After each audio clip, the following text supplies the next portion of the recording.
We are now processing data from integrity.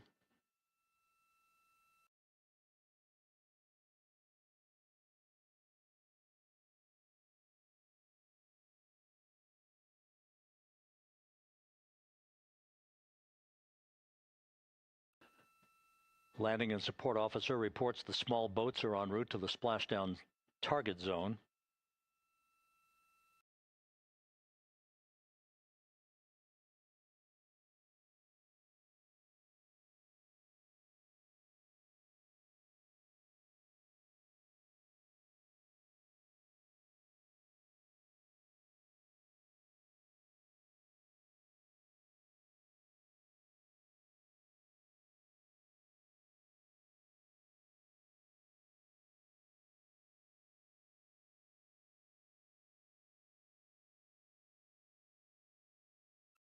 Passing through 150,000 feet, our trajectory is perfect. We're getting intermittent views of integrity. Still waiting to establish voice communication.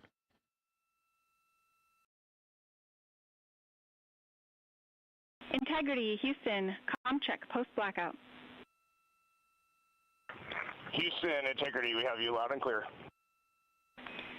Your trajectory is nominal, and your recovery teams have visual. Guidance looks good. No action for the enabled internal camera controller fail. Big cheers from the viewing room here in Mission Control as voice communication reestablished with Commander Reed Wiseman. For America and a waiting world, integrity is 5.5 minutes away from coming home.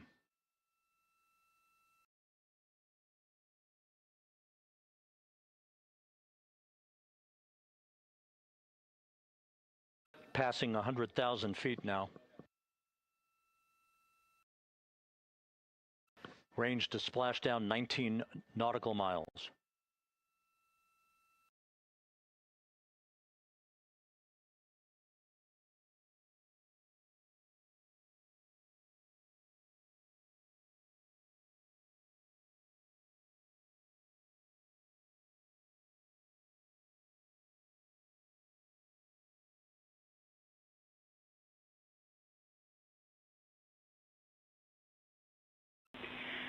Integrity, impact to the camera controller fail is no Cab 1 views of the chutes.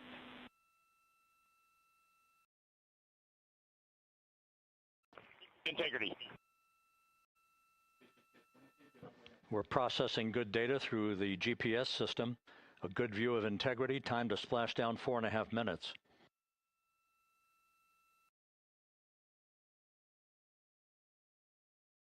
And a view of integrity from the WB-57. We're at 50,000 feet.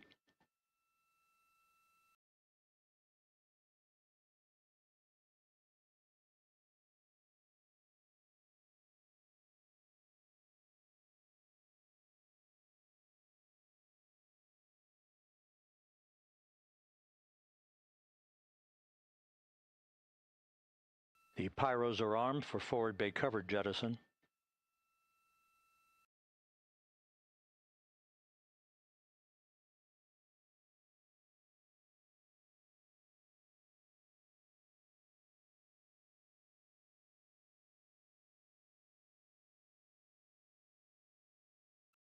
And there go the first series of parachutes. And we're on drogues. And Houston, we're visual 2 drogues out the window. 2 good drogue chutes. Next up. We copy, we see them. Next up, the deployment of pilot parachutes that will pull the main chutes out. Time to splash down 3 minutes and 10 seconds.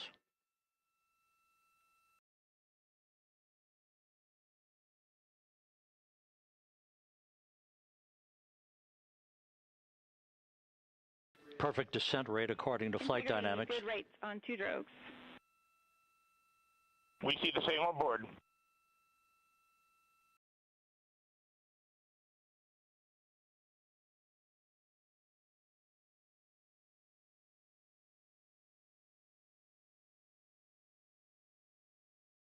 Passing through 10,000 feet, still on drogues.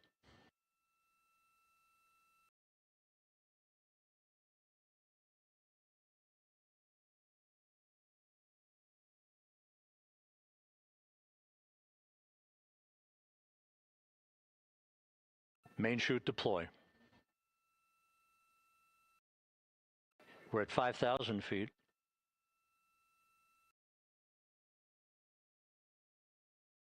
Search and recovery beacon has been activated on integrity. And we have 3 good main chutes. Good 3 main chutes, good reefing, good descent rate. Good rates, and we see 3 good-looking parachutes.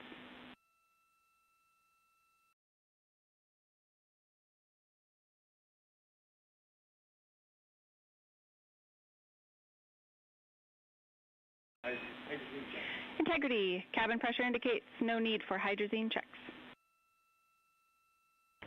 Integrity copies. This is a perfect descent for integrity. Its crew sounding hale and hearty on board.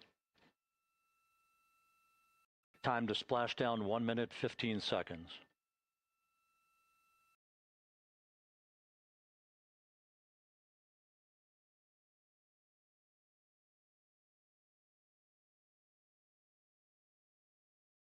Integrity about to complete a journey spanning 694,481 miles from its launch from the Kennedy Space Center back on April 1st, and a trip around the moon.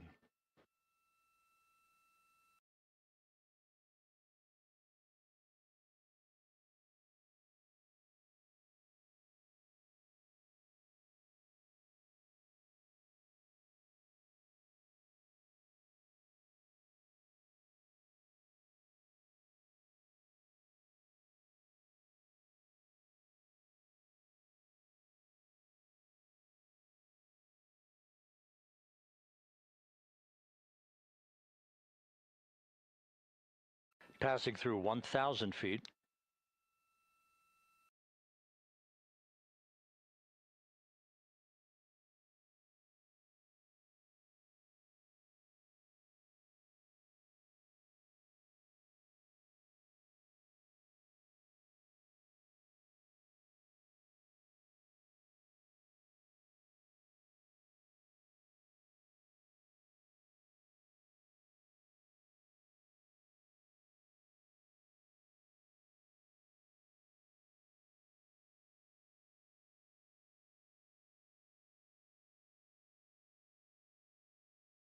Houston Integrity, splashdown, sending post-landing command now.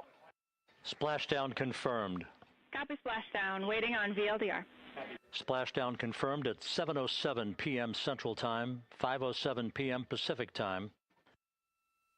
From the pages of Jules Verne to a modern-day mission to the moon, a new chapter of the exploration of our celestial neighbor is complete. Integrity's astronauts back on Earth.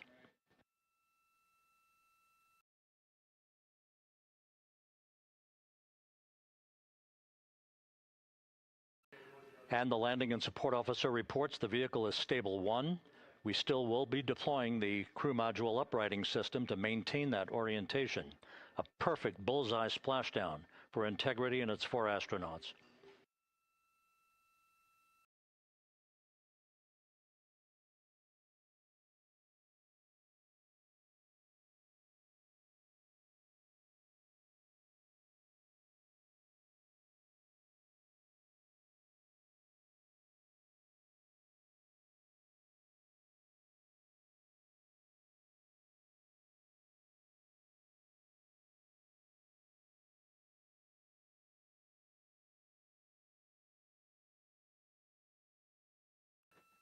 The unofficial splashdown time, 7:07 and 47 seconds p.m. Central Time. We'll get that refined for you.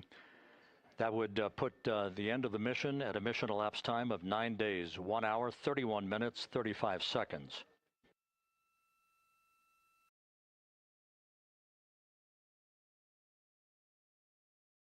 And we're configuring for very low data rate.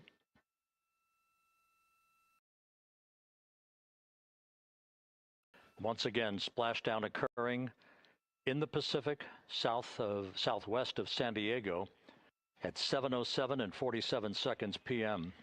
Integrity Houston, comm check on VLDR.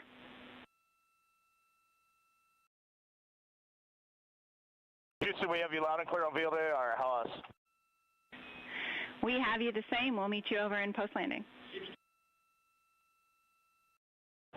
Perfect communications established. What a journey. We are stable 1, 4 green crew members. Houston copies all. Reed Wiseman reporting 4 green crew members. That is not their complexion. That is the fact that they're in great condition. That's what that means.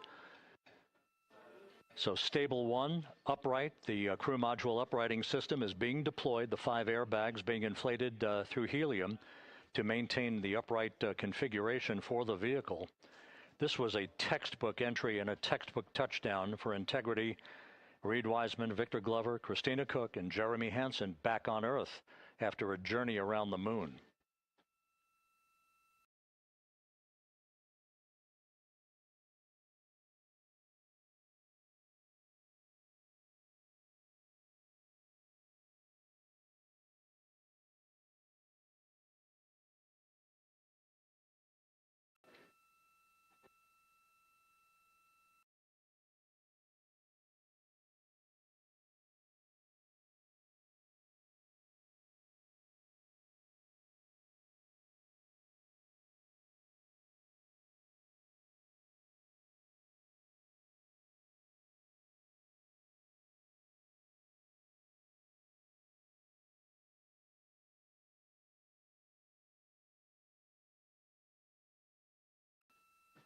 We continue to monitor the functioning of the CMOOS system.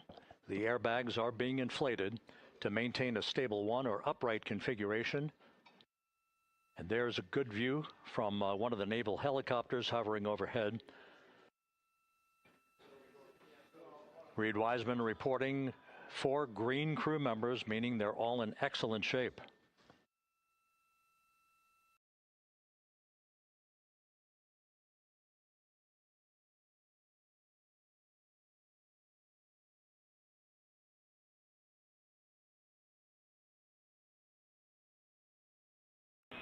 Integrity Houston for SAR beacon and radio.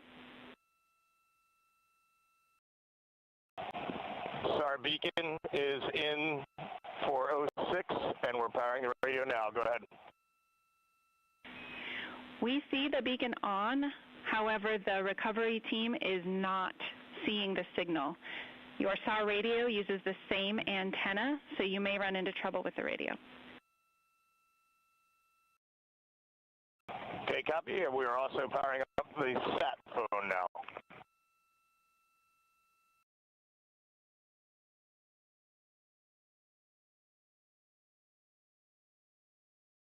So integrity is in great shape.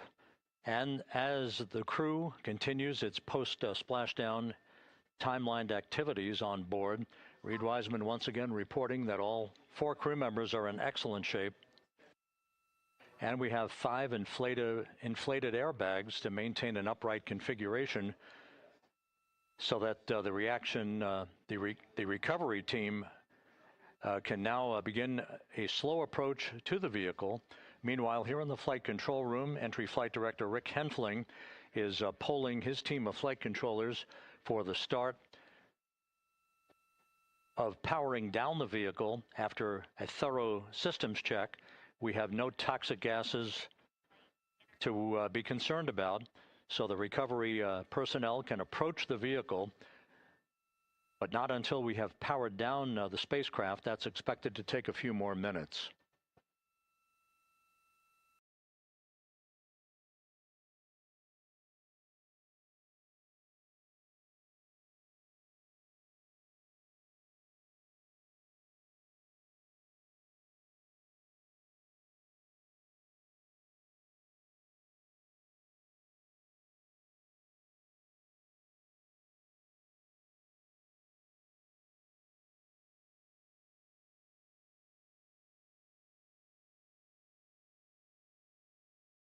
Integrity back on Earth following its historic flyby of the moon. It was, for all intents and purposes, a textbook mission. On 28, but I'll remain on this frequency. We copy.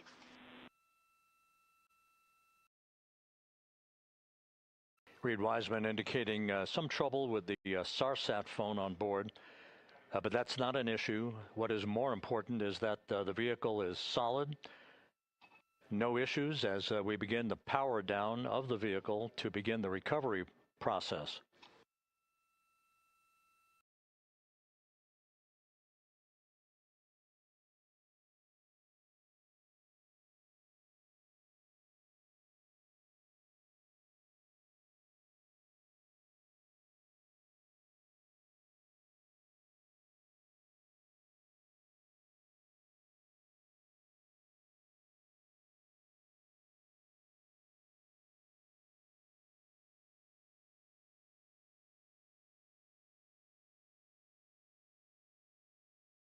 The propulsion officer here in Mission Control reports that we have safed the prop system on integrity.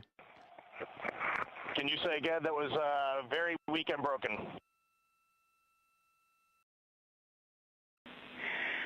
Integrity, Houston did not call.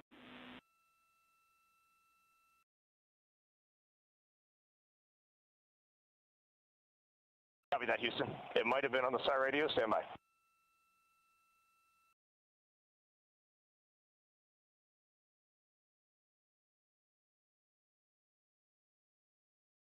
All of the milestones were executed in perfect fashion. Integrity entering the Earth's atmosphere right on time,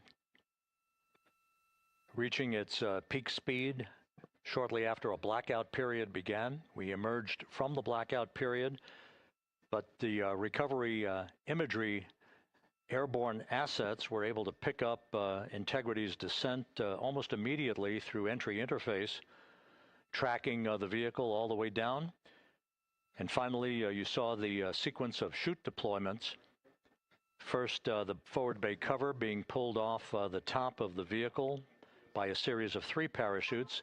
Then the drogue chutes were deployed, followed by the 3 main chutes that slowed the splashdown velocity of Integrity to just 19 miles an hour.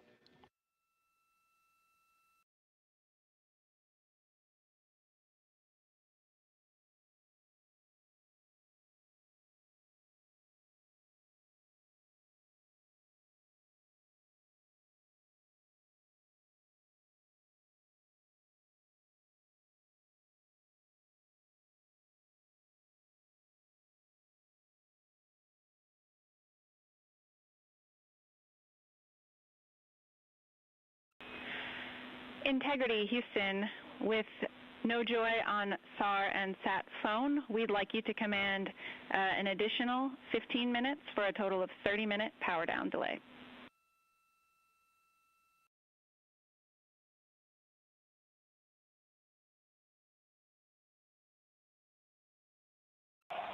All right, Jackie, we have selected T/D+30. No joy on SAR radio or sat phone. And stand by, we have the master diver on SAR radio. Please hold comms. Hey, Lily. Excuse me. Hey, Jackie, we just got the master diver on SAR.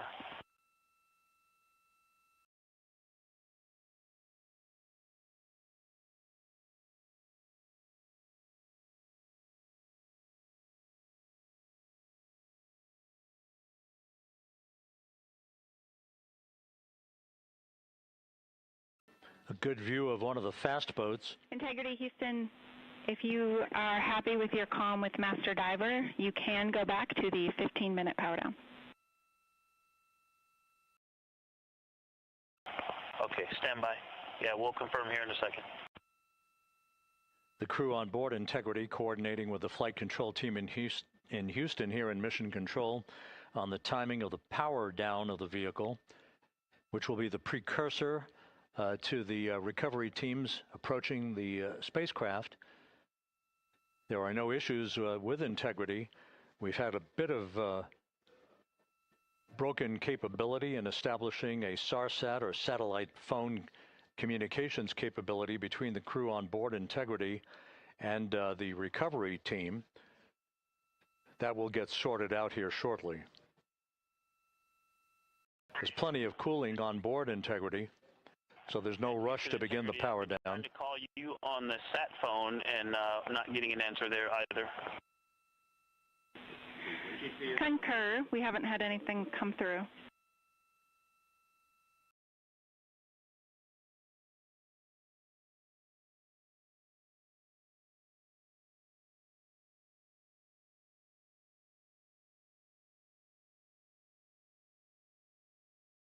In Houston, if you could relay to recovery that we hear them, but it does not appear as though they are hearing us.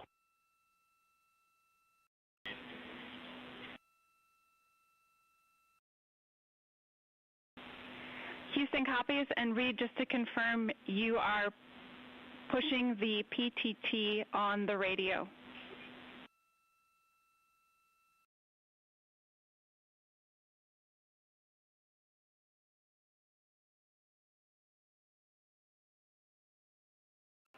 So as we continue to sort out the communications between Integrity and the recovery teams, we are standing by for the initiation of the power down procedures that, as you see, the recovery teams are moving towards the side of the capsule. The next major event will be the erection of that large inflatable raft called the front porch.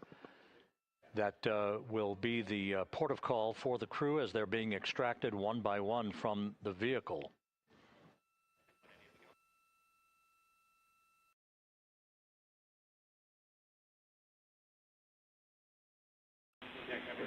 Integrity Houston, for sat phone, we are going to attempt to call you.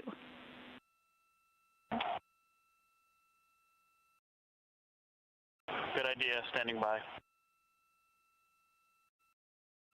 And Jackie, yes, we are pushing the push-to-talk, the two buttons on the left side of the radio below the up-down arrows. We are utilizing them. I'm rebooting the radio to see if we get good comms. Okay, we copy all, and just to confirm, you are seeing that you're touchdown plus 3030 for power, correct? That's affirmative.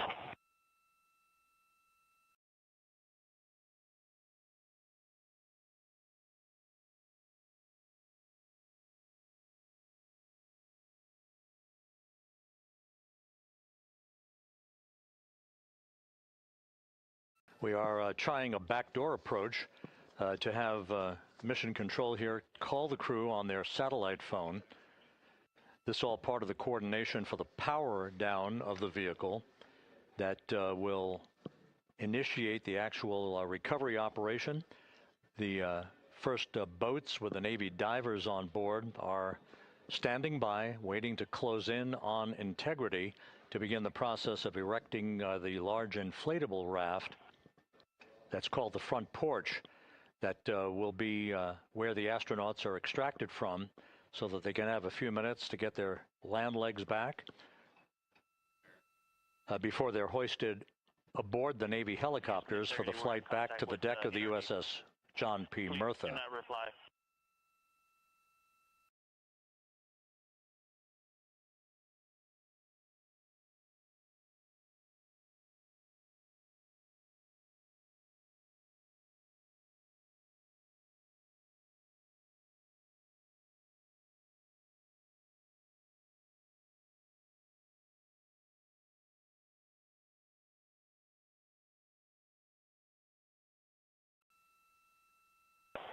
And Houston, please don't reply. NRD, very weak, but readable. Master diver, we can hear, but they cannot hear us.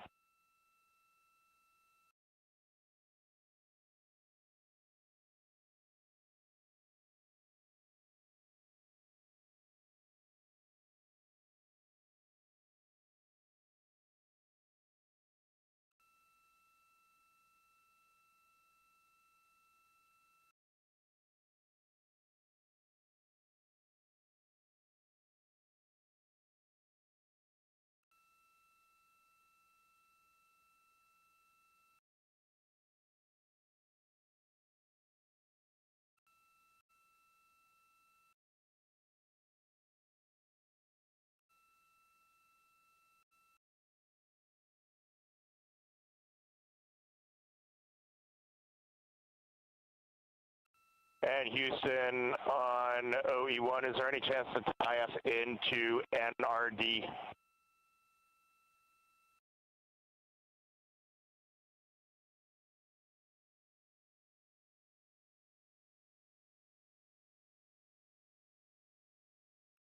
Checking.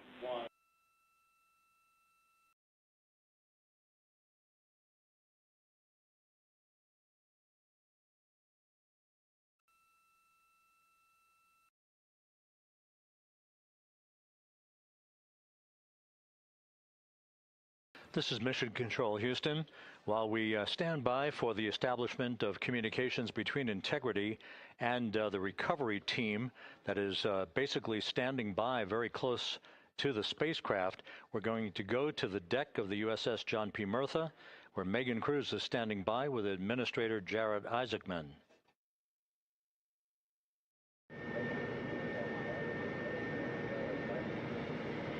Hey, Rob, yeah, just such an honor to be able to be here on the ship, to be able to share and experience this moment with everyone together. And of course, as you just said, yes, here with NASA Administrator Jared Isaacman. Administrator, how did you feel getting to witness this and seeing NASA at its best?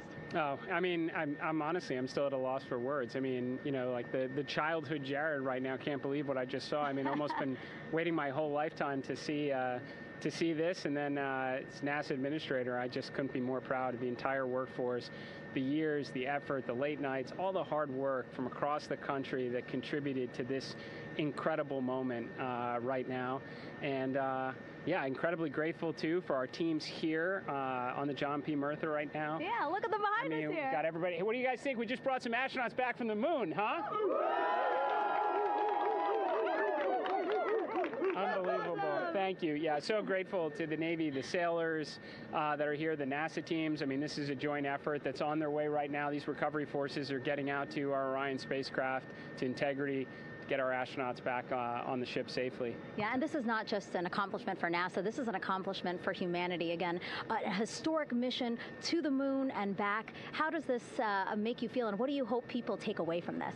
Well, I'll tell you, you know, I think about the crew members that we've all had an opportunity to observe over the last 10 days, right? I mean, they're absolutely professional astronauts. I mean, wonderful communicators, almost poets. But then I think these were the ambassadors from humanity to the stars that we sent out there right now. And I can't imagine a better crew than the Artemis II crew that just completed a perfect mission right now. So yes, it's a huge moment for everybody, right? I mean, we are back in the business of sending astronauts to the moon, bringing them back safely, and to set up for a series more. I mean, this is not a once in a lifetime, which you hear sometimes around here. It's like, this was a once in a lifetime. No, it's not. This is just the beginning. We are going to get back into doing this with frequency, sending missions to the moon until we land on it in 2028 and start building our base. Yeah, are we going to build on the momentum for Artemis III? I mean, it's just around the corner. Absolutely. So, I mean, that's, you know, part of me too. Like, I can't wait to get the crew off of Integrity right now, but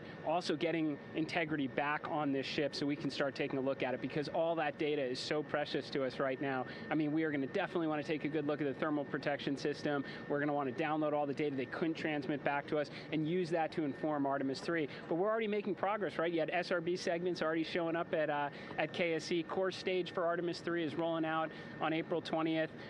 We're getting Mobile Launcher 1 back in vehicle assembly building. So yes, there is a lot to celebrate right now on a mission well accomplished for Artemis II, and at the same time, we got to start getting ready for 3. Amazing. And last question, you know, for people who joined us for all 10 days to see what we can accomplish together with our international partners, what do you think about the fact that we're going to keep doing this more and more and more? It's incredibly exciting. I mean, yes, it's the contributions, like the best and brightest across the NASA workforce from across the country, our industry partners, our international partners. We had a Canadian Space Agency astronaut on board in Jeremy. We had the European Service Module. And you think, in the days leading up to this launch, I mean, 48 hours prior to launching Artemis II, I was meeting with the Italian Space Agency. We signed a memorandum of understanding to build a habitation module on the moon. I mean, you have countries, all of our allies, allies and partners coming together saying, we are committed to this effort, we are returning to the moon, we're doing it to stay, we are building that enduring presence, we are going to master the skills on the surface of the moon so someday we can undertake missions to Mars. It's just an incredibly exciting time, and we're not going at it alone. We're bringing everybody along with us. Absolutely. And speaking of everyone, one more time, we're going to ask the crew here, you guys ready to land on the moon? Awesome. I love that. Okay, well, thank you so much, Administrator. Appreciate you being here. We're, of course, going to stay on to watch the crew get extracted from Orion, so stay tuned, and we'll see you back here shortly.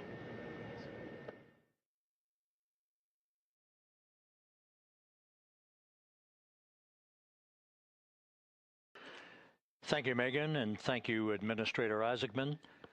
We are in the process of working to establish that communications link and to establish the procedures that will lead to the power down of the spacecraft, which is gently bobbing in the Pacific following a bullseye touchdown that occurred at 7:07 p.m. Central Time, 5:07 p.m. Pacific Time, 2.5 hours before sunset in the Pacific, southwest of San Diego. We have once again heard from the crew during that interview opportunity with the administrator, and we have 4 healthy crew members on board.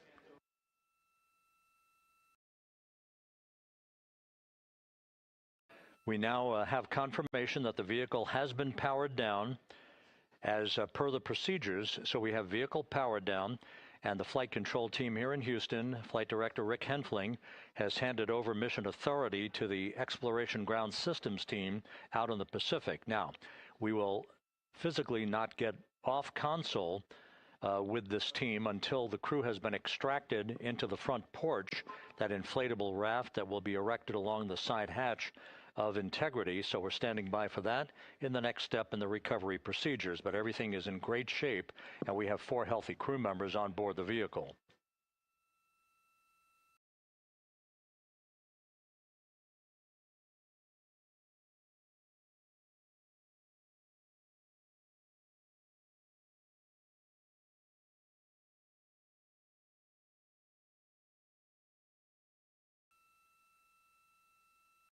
All of the entry events went by the book, no issues, perfect trajectory for Integrity that was culminated with one final raise burn to improve the angle of attack for the vehicle as it entered the Earth's atmosphere. All of that flight dynamics computation worked like a charm.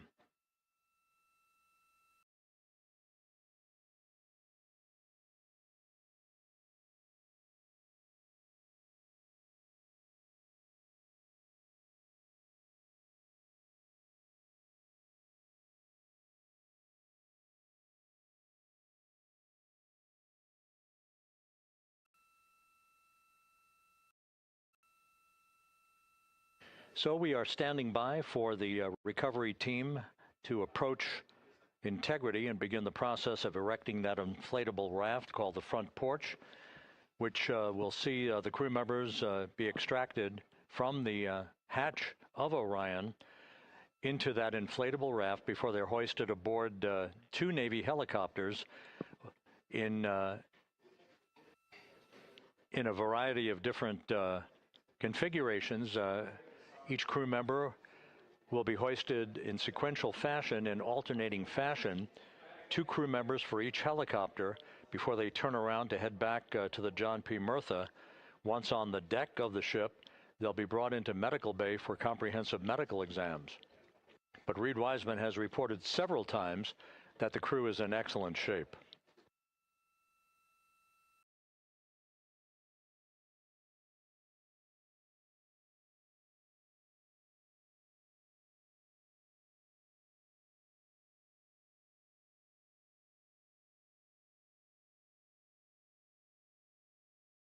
So just to recap, it has been some 26.5 minutes since the splashdown of Integrity in the Pacific. The vehicle is in excellent shape. It performed like a champ all the way down through the Earth's atmosphere. All of the vehicle functions were checked off in excellent trip hammer fashion. The parachutes all deployed as planned. Splashdown occurring at 7:07 p.m. Central Time, 5:07 p.m. Pacific Time.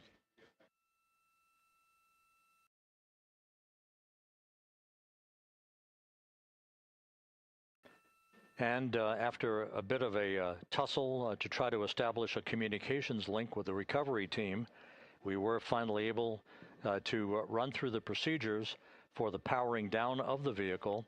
We've handed over mission authority to the Exploration Ground Systems folks out in the Pacific, and the recovery team will be approaching the vehicle shortly to erect the inflatable raft called the front porch before opening the hatch to Integrity to bring the crew members onto that raft before they're hoisted onto two Navy helicopters, two crew members for each helicopter, before they're flown back to the deck of the USS John P. Murtha.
This is Mission Control Houston. After talking to the flight dynamics folks, we have a bit of a refinement on the splashdown time for you.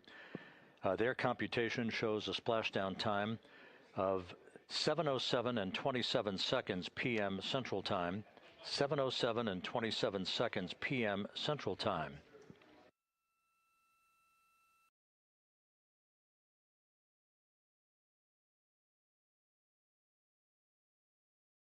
That would equate to a mission elapsed time of 9 days, 1 hour, 32 minutes, and 15 seconds.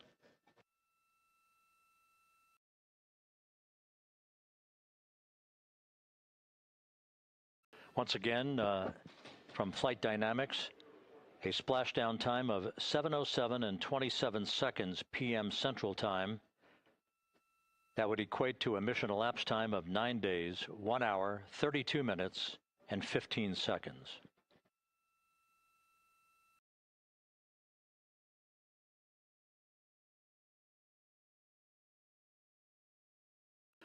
Reports from the Pacific indicate that the recovery team in communications with the crew aboard Integrity, that the crew remains in excellent shape as they await the approach of the team for a final hazard gas evaluation before they move to the side of the vehicle to erect the inflatable life raft called the front porch.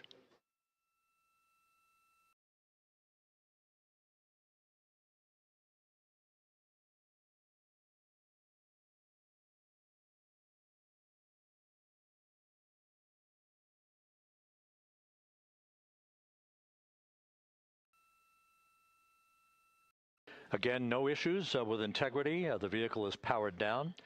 All of its systems are now safed. We have handed over mission authority to the Exploration Ground Systems folks in the Pacific, but we will not stand down and have the entry flight control team depart its positions until that inflatable raft, the front porch, is erected, the hatch open, and the crew having exited the vehicle. So that's the next step in the recovery process that will lead to the hoisting of the crew members. For 2 crew members for each helicopter, they'll be hoisted to a pair of Navy helicopters that will then fly a short distance back to the USS John P. Murtha.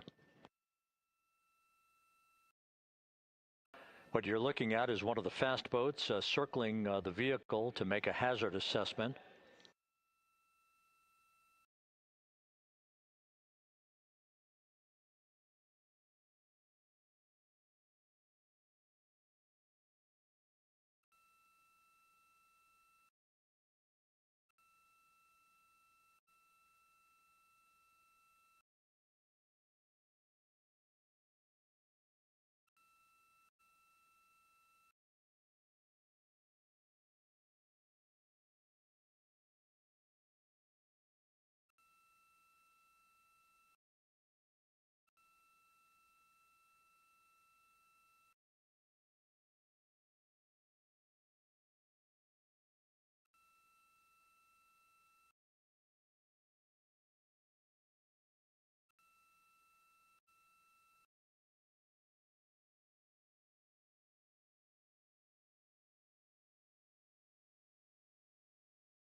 This is Mission Control Houston. Once again, you're watching the initiation of the recovery of the Artemis crew aboard Integrity. All of the Navy divers and the fast boats are now approaching the spacecraft after conducting a hazard assessment. The vehicle has been powered down. Entry Flight Director Rick Henfling now waiting for the life raft, the front porch, to be erected along the side of the vehicle so that the hatch can be opened and the crew members extracted from Integrity, soon to be hoisted one by one into a pair of Navy helicopters for a short flight back to the deck of the USS John P. Murtha. If you missed it earlier, we talked to Flight Dynamics and received a more official touchdown time or splashdown time, as it were, of 7:07 and 27 seconds p.m. Central Time, 5:07 and 27 seconds p.m. Pacific Time. That would equate to a mission elapsed time of 9 days, 1 hour, 32 minutes, and 15 seconds.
Continuing to get excellent views from the imagery assets out at sea in the Pacific of integrity. We continue to get good reports from the landing and support officer, who's in contact with the recovery team, that the crew is in excellent shape, no issues.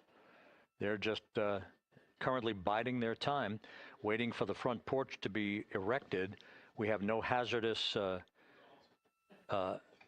hazard gases and no hazardous situation with the vehicle. It performed perfectly all the way down from entry interface to its splashdown in the Pacific at 7:07 and 27 seconds p.m. Central Time.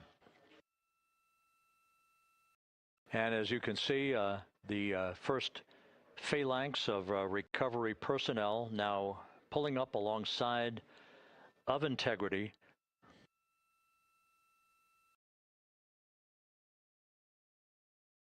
This includes Navy divers, a Navy flight surgeon, and other recovery personnel who have trained for several years for this recovery process.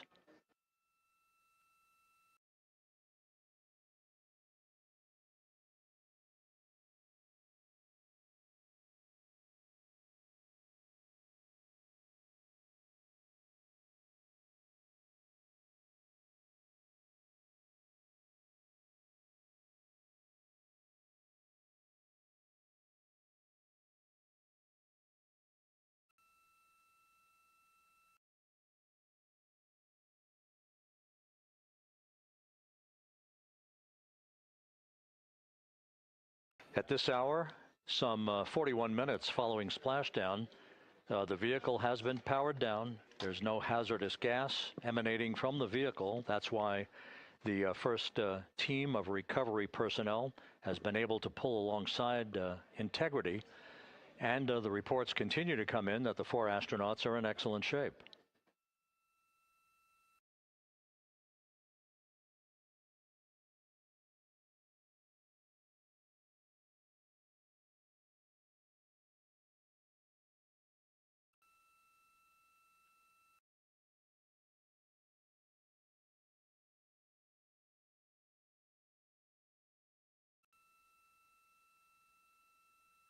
Yes.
This is Mission Control Houston, continuing to watch the initiation of the recovery of Integrity's astronauts. One by one, they'll be brought out of the spacecraft onto a large inflatable raft just a short time from now. In the meantime, we can go back to the USS John P. Murtha, where my colleague Megan Cruz is standing by to provide her situation report. Megan, can you hear us?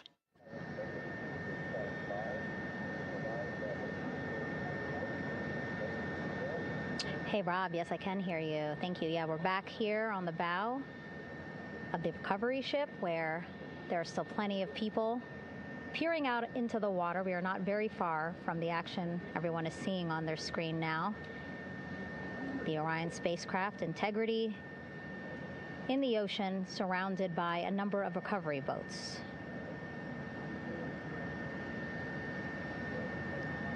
As Rob has been saying, in those recovery boats, NASA and Navy personnel specifically trained to get the astronauts out of Orion.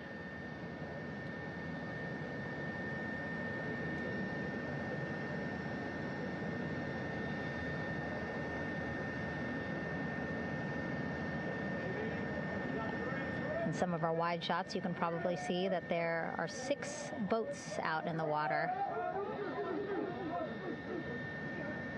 More than 40 people out in the water right now on those boats.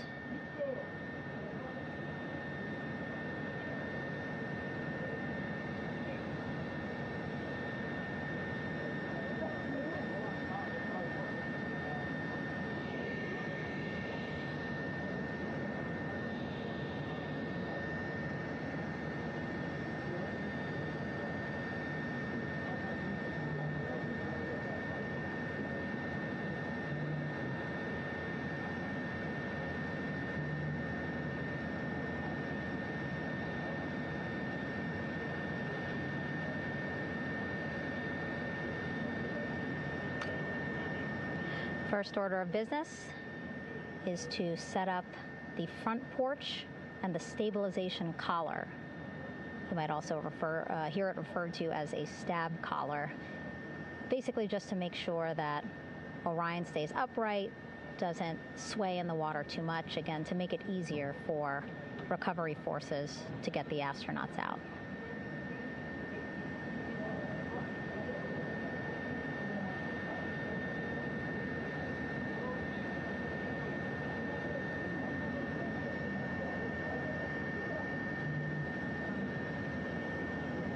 Again, we splashed down in the Pacific Ocean just after 5 p.m. Pacific time here. It's a requirement by NASA to be able to get the crew out of Orion within 2 hours of splashdown. So doing great on time so far. Plenty of time. No rush either. I was speaking to NASA flight surgeon Rick Schuring earlier in this broadcast, and he said to me, no rush to get the crew out. Just want to make sure that they're feeling good, and whenever they're ready to take their step out of Orion and onto that large raft, the front porch, folks will be ready.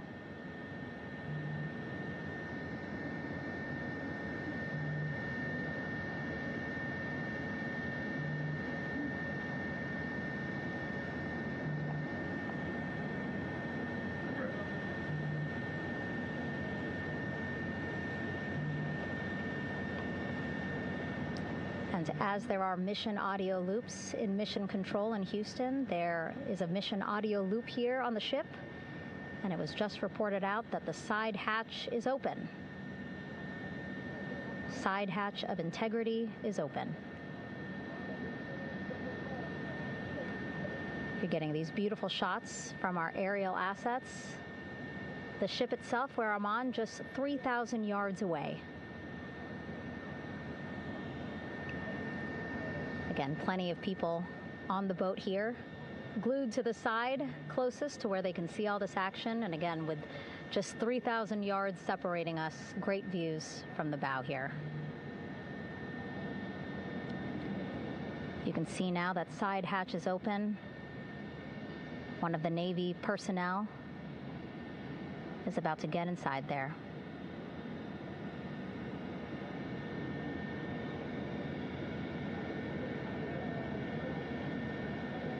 In they go.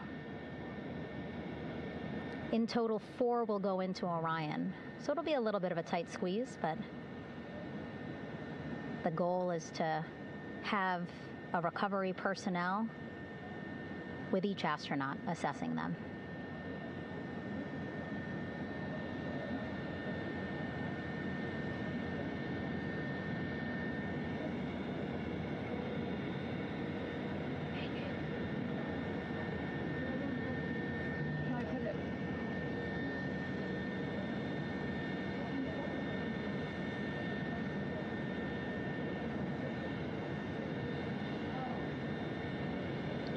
Boats getting closer now. Again, that one that's right up against Orion, those are the divers that will go in to the spacecraft to check on each of the astronauts. These other boats will begin doing a number of things, putting on that stabilization collar onto Orion, building that front porch. Eventually, they will retrieve the parachutes, as well as tow Orion back to the well deck of the recovery ship here.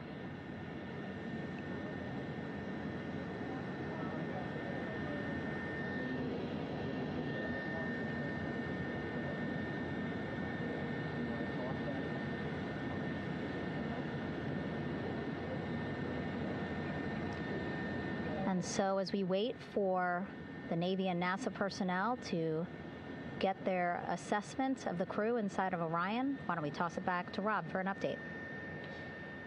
Yeah, thank you, Megan.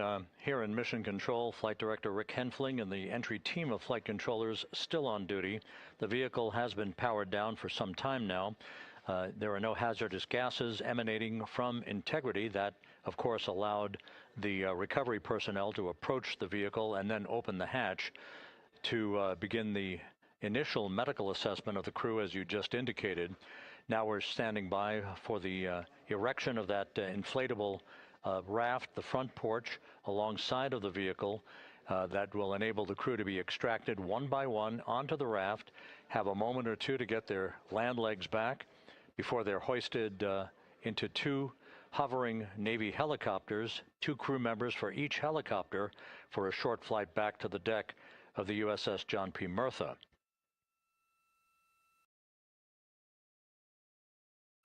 All of Integrity's systems operated flawlessly throughout the course of the approach to the Earth, the entry into the Earth's atmosphere, and all of the key milestones that followed in this high-speed return to Earth for integrity. A mission that spanned more than 694,000 miles from the vehicle's launch from the Kennedy Space Center atop the Space Launch System back on April 1st.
As we mentioned at the top of the broadcast, the last time that the Apollo program saw a splashdown in the Pacific was Apollo 17 back on December 19th, 1972.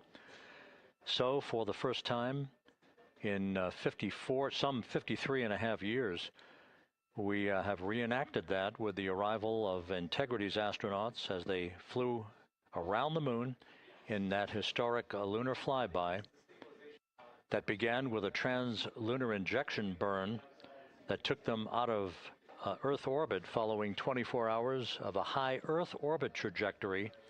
The high Earth orbit trajectory enabled flight controllers here to have a full 24 hours to evaluate the systems on Integrity and the condition of the crew before they would commit to flying to the moon.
With the side hatch of Orion having been opened to set the stage for the erection of the inflatable life raft, known as the front porch, to be erected alongside the spacecraft for the extraction of the crew.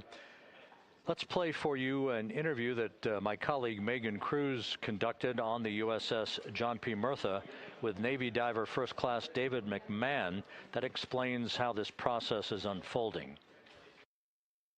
Okay, Davey, so you and some of your team, one last look over of the stabilization collar, correct? Yes, ma'am. Okay, so what is this stabilization collar? This is what's going to stabilize the capsule out there in the ocean. We don't know how good the weather or the waves will be that day, so this will help prevent any unnecessary occurrences from happening, stabilizing the capsule and the astronauts inside. So basically this is a float that will go around Orion. I'm assuming that what they're doing right now, these are the lines that will attach the collar onto Orion? That is correct. And so what are they doing here? So we've got the lower line that will secure the inflation device before we inflate it. That gives us the go-ahead that it's secure in its space, and then we'll inflate it. And then once that is done, we'll undo all the carabiners and get this orange line on top tied in the same fashion. And then this will be secured to the capsule, and the astronauts can safely take their first steps out of the capsule onto the front porch. Okay, and how long will it take them to set up the stabilization collar? We should definitely be able to handle this in under 10 minutes. Okay, wow. And then you just mentioned the front porch. So basically after they set up this stabilization collar, then they set up what's called the front porch here. That's correct. Okay, and what's the front porch? Front porch is basically a bigger waiting room for the astronauts to sit in while we wait for the helicopters to show up and grab them. Okay, so the medical team that was inside with the crew, they're going to help them out and onto the front porch? That is correct. And then what happens here? We have higher trained medical personnel also on board the front porch that will give them lookovers and just make sure they're okay while we wait for the helicopters to show up. Okay. How does it feel, I mean, your team, you, to be part of a mission that's returning astronauts from the moon in more than 50 years? We all feel extremely honored to be a part of this, as well as a bigger mission for the Navy and joining up with NASA to do great things. Mm-hmm. And do you feel like you and your team are ready? Yes, very ready. Cool. All right, thank you so much. Thank you.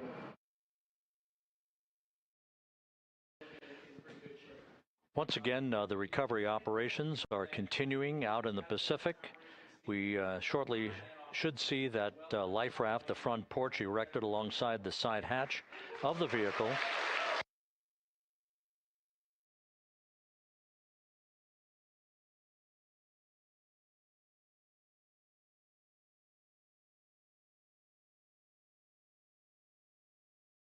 A number of flight controllers have come into the flight control room to receive congratulations from Entry Flight Director Rick Henfling.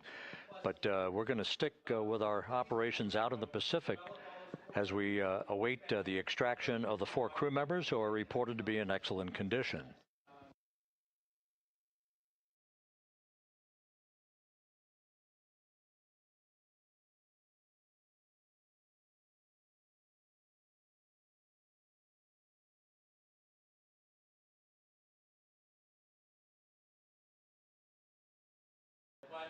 Again, while we stand by for that front porch to be erected alongside of the side hatch of the vehicle, let's go back to the USS John P. Murtha and Megan Cruz. Megan?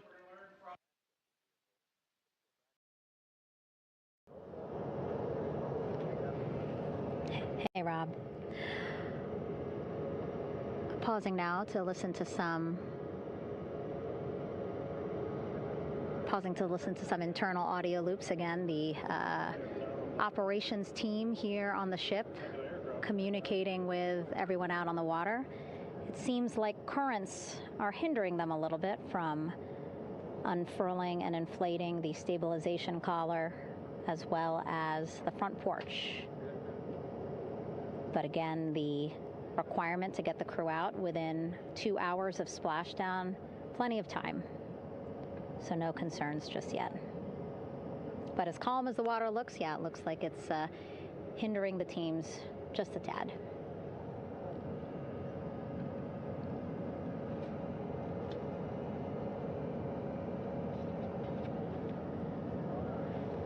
You can see in some of our shots that side hatch still open. Again, inside there are now 8 people inside. 4 divers, Navy divers, all with medical training, each assigned to an astronaut each. Making sure that they're comfortable, feeling good.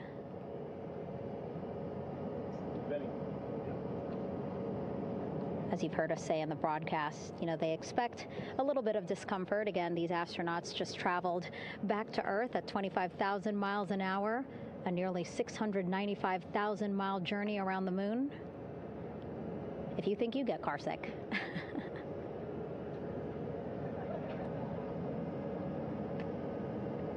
Again, 6 boats out there, lots of gear with them, just in case, right?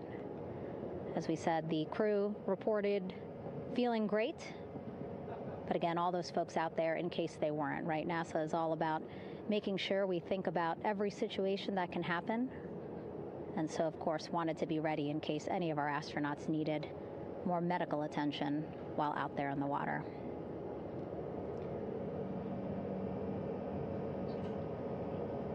You see now teams, again, trying to set up the stabilization collar and front porch for the crew to get out of Orion. They need both, right? The stabilization collar will keep Orion from swaying as you see it is doing now.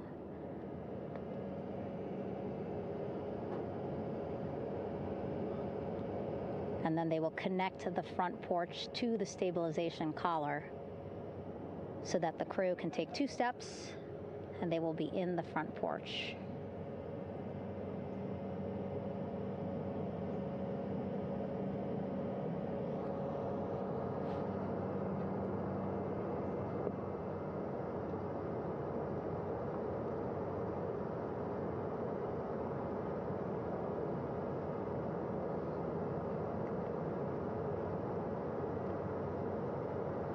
Not a lot of chatter on the mission audio loops. That's a good thing.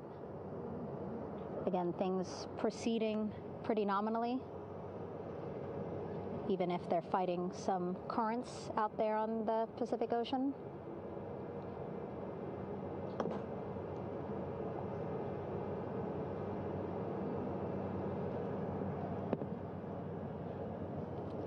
Again, the goal, setting up the stabilization collar and the front porch so that the crew can rest comfortably in the front porch, get placed into harnesses so that 2 helicopters can lift them off the front porch and onto the USS John Murtha here.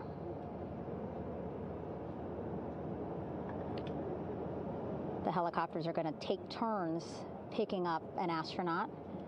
So again, Helo 1 and Helo 2.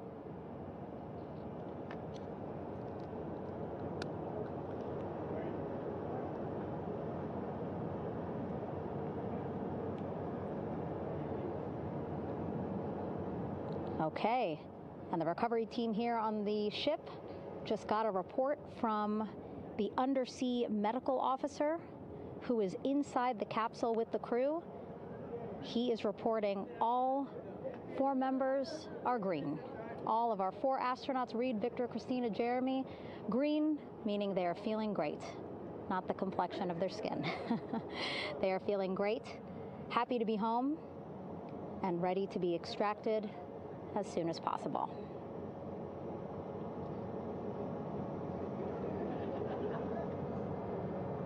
And so, as I was saying, we have 2 helicopters circling the activity you're seeing on the water right now. Each will take turns picking up an astronaut.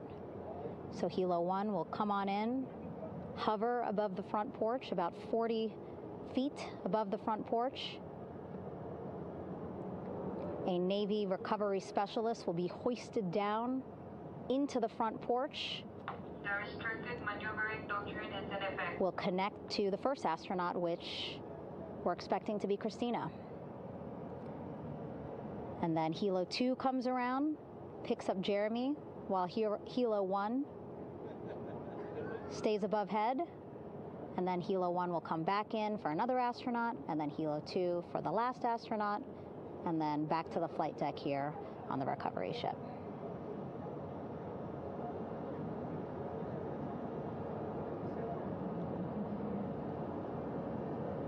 I was talking to Assistant Artemis Recovery Director Paul Sierpinski.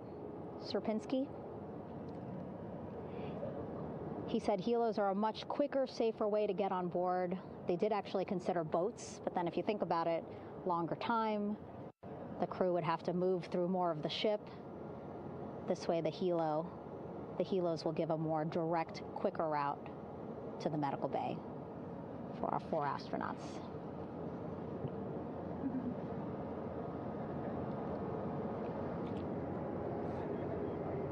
Beautiful shots from our aerial and imagery teams.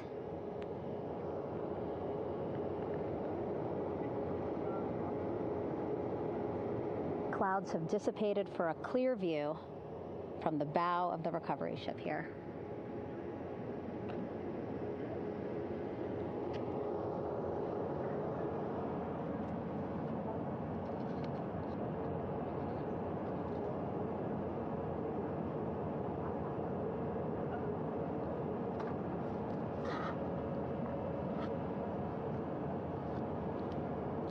You can still see divers in the water there. Encircling Orion, that is that stabilization collar we've been telling you about. As you saw in that interview just a few minutes ago, they have to first connect it to Orion, and then once it's secured onto Orion, they can inflate it, and then they'll further secure it with other harnesses and lines.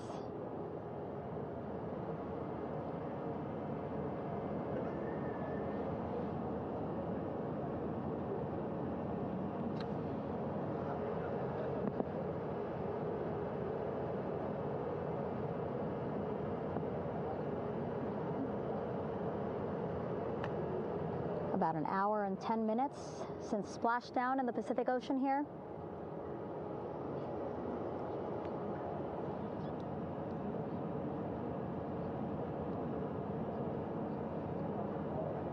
Reed, Victor, Christina, and Jeremy back home after a history-making mission to the moon and back.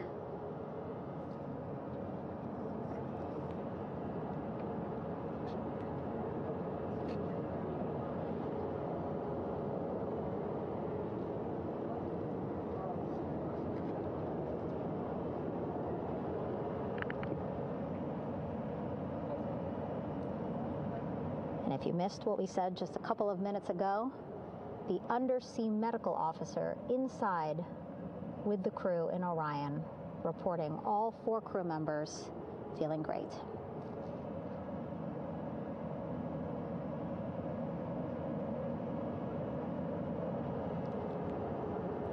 Progress being made there on the stabilization collar. It looks like they are beginning to inflate it.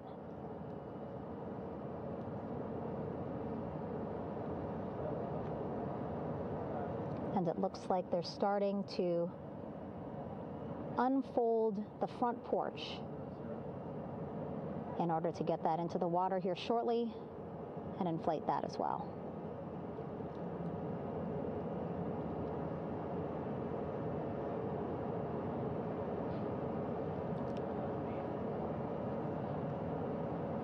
Again, more than 40 people out in the water right now.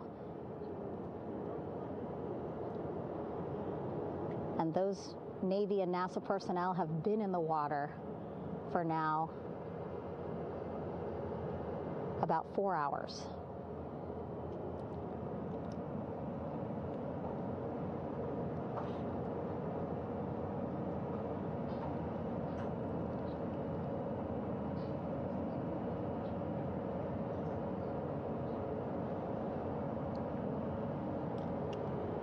The reason why they had to get out so early is just to stage everything.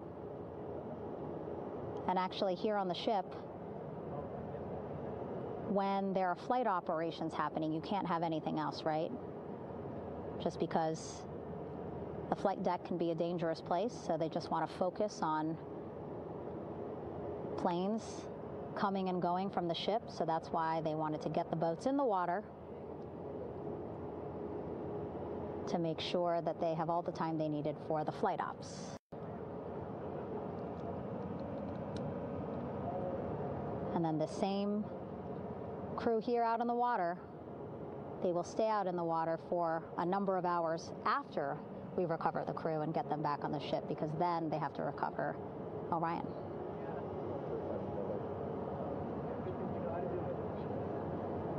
All right, that stabilization collar looking good around Orion. We're now seeing some recovery personnel getting on to that collar. Again, they need to further attach it to Orion to make sure that it can really prop up the spacecraft. It's basically lifting it up off of the water just a tad. Again, so it's not so Come off me for a minute.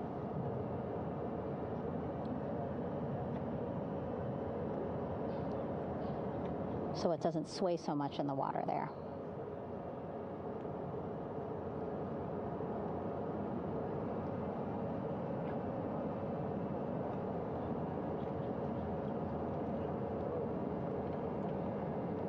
And now that front porch looks like it's nearly fully inflated as well.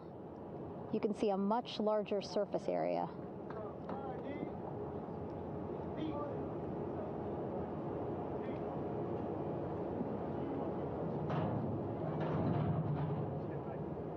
And so once the crew get out of Orion, they can stretch their legs a little bit on this front porch, get some fresh air.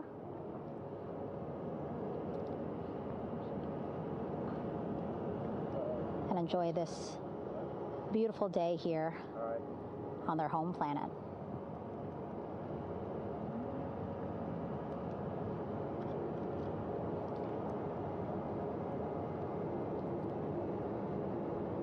It appears teams now are about to connect the front porch to the stabilization collar.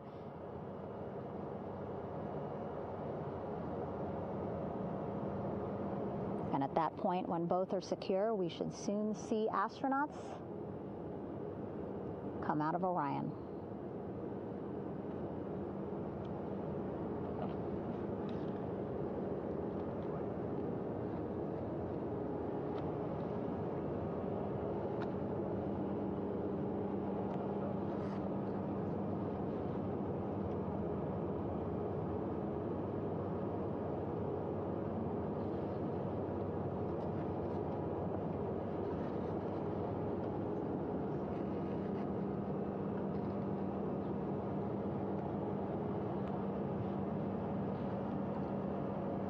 All these views you see also being fed to the Landing Force Operations Center here on the ship. Of course, it is very important for our recovery teams leading the mission to have all the views that you're seeing as well. Again, listening to their communication loop here on the ship. Very quiet, which is a good thing. It means things are going pretty nominally, meaning as expected.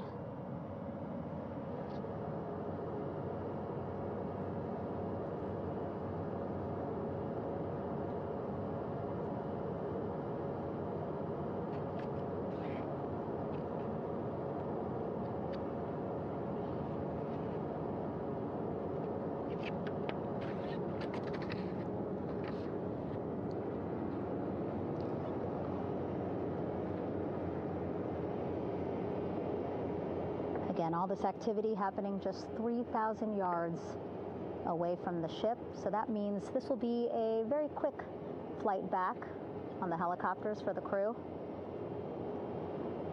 2-3 minutes, and then they'll be back here on the ship. I know.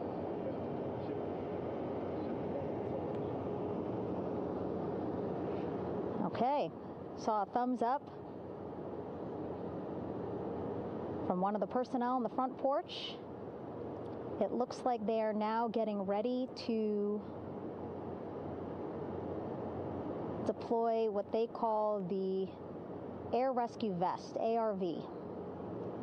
And so this is the harness that each crew member will get into in order to be hoisted into the helicopters. Again, those helicopters hovering just about 40 feet above the front porch when they're ready to pick up each crew member.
This is Mission Control Houston. Behind me, a fairly raucous scene as hundreds of flight controllers have poured into the flight control room here. This is reminiscent of the scene after the final shuttle mission of STS-135, although that was the end of a program. This is only the beginning of a program with the textbook splashdown of Integrity and its 4 astronauts. We're standing by for the crew to be extracted from the spacecraft. Entry Flight Director Rick Henfling invited all of these flight controllers who have contributed to this mission to enter the flight control room to have an opportunity to receive well wishes and to share the mutual glow that exists in the wake of a textbook mission for Integrity. On the front screen here in Mission Control, a sign that says "Welcome Home, Integrity," taking humanity back to the moon, going further, and returning safely to Earth. So all of that jubilation, part of the post-splashdown activities, even as we await the crew being extracted from the vehicle to be hoisted onto Navy helicopters for the trip back to the USS John P. Murtha.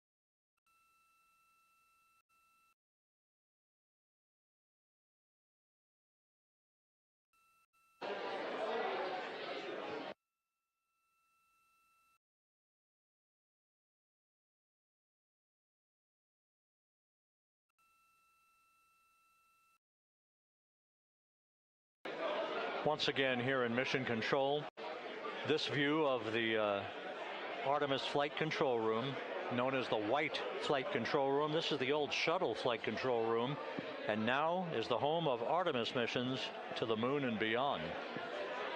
Once again, quite a few flight controllers were invited in by Entry Flight Director Rick Henfling to share in the jubilation following the successful splashdown of Integrity.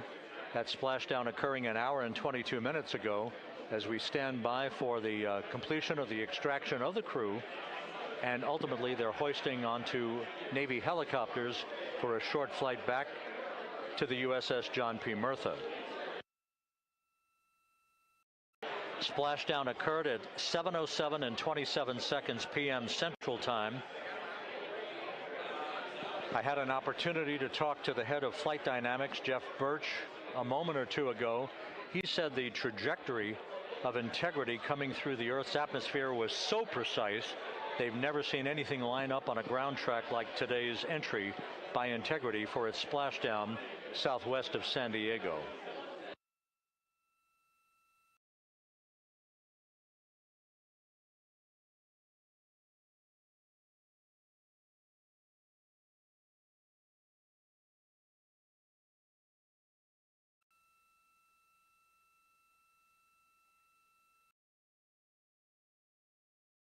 And the initial, you can hear it.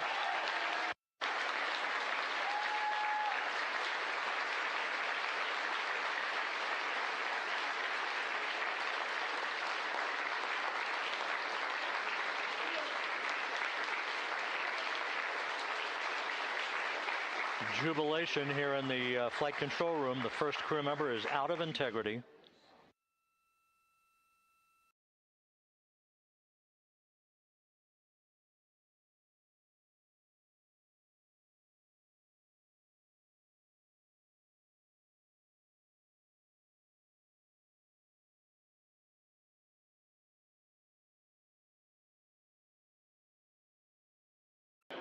We are expecting the other crew members momentarily to be extracted.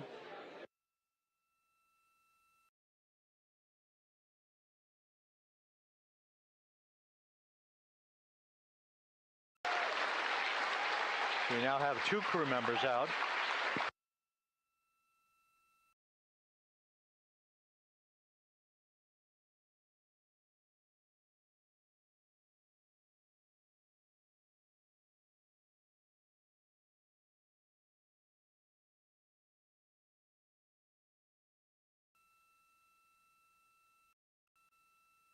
Two crew members out, 2 to go.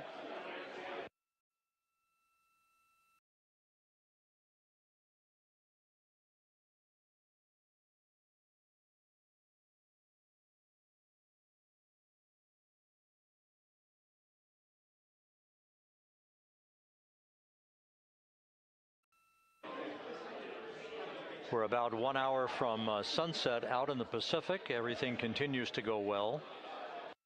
Integrity's systems function perfectly during its entry back to Earth. And Reed Wiseman, the commander who will be last out of the vehicle, reported that all the crew members were feeling very well.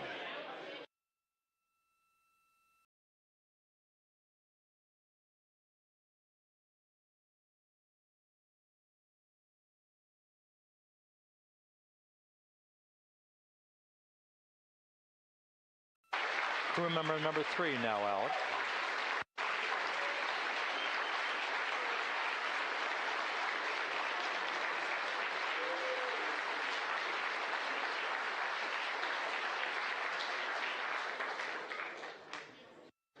And now standing by for the commander, Reed Wiseman, who will be last out of his ship. Bobbing in the Pacific under almost ideal conditions, Integrity spanned 694,000 miles during its journey from launch to splashdown.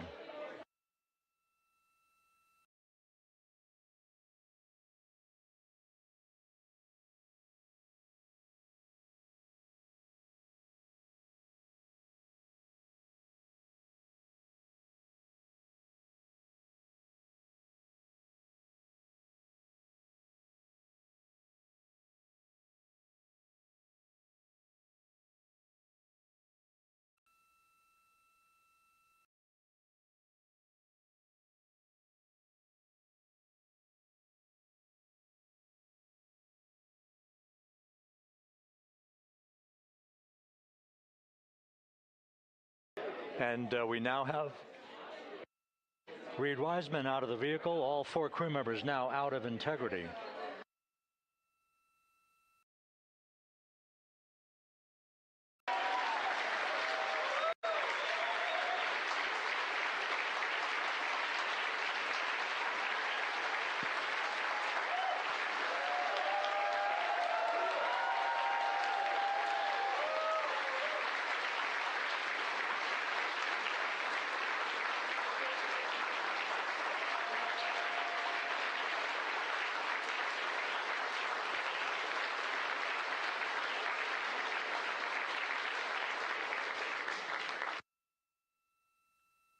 Once again, all 4 crew members now on the front porch, and the procedure to begin hoisting them up to these 2 Navy helicopters hovering overhead will begin shortly.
This is Mission Control Houston. The mission is over, but the melody lingers on as jubilation continues here in the flight control room. We should be expecting NASA's Associate Administrator, Amit Kshatriya, to be joining us shortly for a short interview while the recovery operations continue out in the Pacific. So we'll stand by for that. And then we'll turn it back over to Megan Cruz aboard the USS John P. Murtha.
This is Mission Control Houston here in the Artemis Flight Control Room. A number of flight controllers basking in the glory of the successful end of this mission that carried 4 astronauts around the moon on a lunar flyby, and the first test flight of Orion with crew members on board. Splashdown occurring an hour and 32 minutes ago after a flawless descent back into the Earth's atmosphere for the vehicle. Its 4 crew members in good shape, simply enjoying their time right now on the front porch, as it were, the inflatable raft alongside of their Integrity spacecraft. We're expecting Amit Kshatriya, the NASA Associate Administrator, to join us here momentarily for a brief interview before we turn it back over to Megan Cruz aboard the USS John P. Murtha, the recovery ship.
This is Mission Control Houston. We're about an hour and 34 minutes since the textbook splashdown of integrity in the Pacific to bring home our astronauts. And with us now is Amit Kshatriya, the NASA Associate Administrator.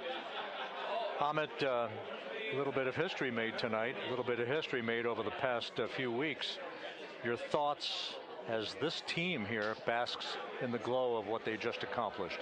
Yeah, Rob, we're here in the control center, and it's kind of overrun with jubilant folks in the Mission Control Houston, as well as engineering, and folks that just want to be here, part of it, as we watch our crew get extracted from the vehicle. And, you know, my thought is always, always, always about these teams, the team that's in the water right now, pulling the crew out, the team here in Houston that worked so hard over the last 10 days, no sleep to get this done. You know, we still have some work to do to get the crew to the med bay here on the ship. They all look great coming out, so hopefully that won't be too long. You know, I think we saw the administrator on the boat too, giving his thanks to the Navy team on the Mirtha, which they're just an incredible group of sailors. I was able to visit with them a couple weeks ago. And then if you pull it all the way back to the workers and the folks that joined the rocket at Michoud, that made the heat shield tiles that held together tonight, that stacked the vehicle in Florida, that integrated the vehicle in Denver, that fired the engines in Stennis, that fired the boosters in Promontory. I mean, this is the entire team, you know, coming together and being tested by the environment that this machine went through, and they did it right. The work was good. They did it right. You've said in a number of briefings, of course, and in other forums that this is just the first step. The cadence has to step up, as the administrator has indicated. Now, it's a little early for the full report card on how integrity did, but did this mission ultimately, from your eyes view, exceed expectations? It absolutely did. I mean, I was waiting to talk about this until we're in the water, and, you know, I think we still have, again, work to do to bring it in and really kind of go through it bolt by bolt and see what we learned. But I mean, so far, given what we learned during the mission and given how we performed on ascent, on entry, you know, I always think about energy in terms of the states that you worry about the most, and every time we put these machines through these incredibly energetic states, they came through. So I'm fairly confident that we made a big step tonight to get us on the path towards the surface. I think the path to the surface is open now. You know, we do have to do all the work, and we'll make sure we talk about that as cleanly as we can. We learned a few things during the mission, but I have to tell you, this was an incredible test of an incredible machine. From an American psyche standpoint, the Empire State Building was lit up red, white, and blue tonight. Our coverage was seen on baseball stadiums around the major leagues. How captivating was this experience for the American people, for the world, in fact, as we returned to the moon?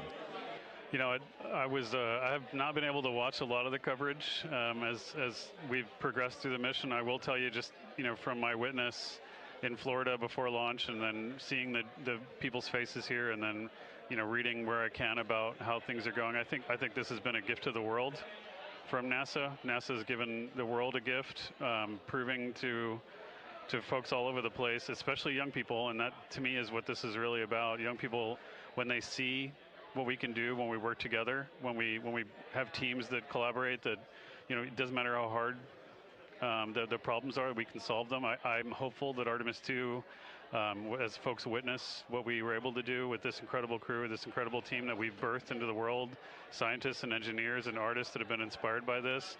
And even if they don't come work in the program, which separately they should come work in the program, because Lord knows we need the help, but even if they don't want to come work in the program, hopefully they grow up to recognize they can do amazing things when they work together and contribute to society and be good citizens and really change the way, you know, the challenges that are coming in the world are overcomable if we work together like this. And one final question. You know, flying to the moon, we did it. We've done it again this past week and a half or so.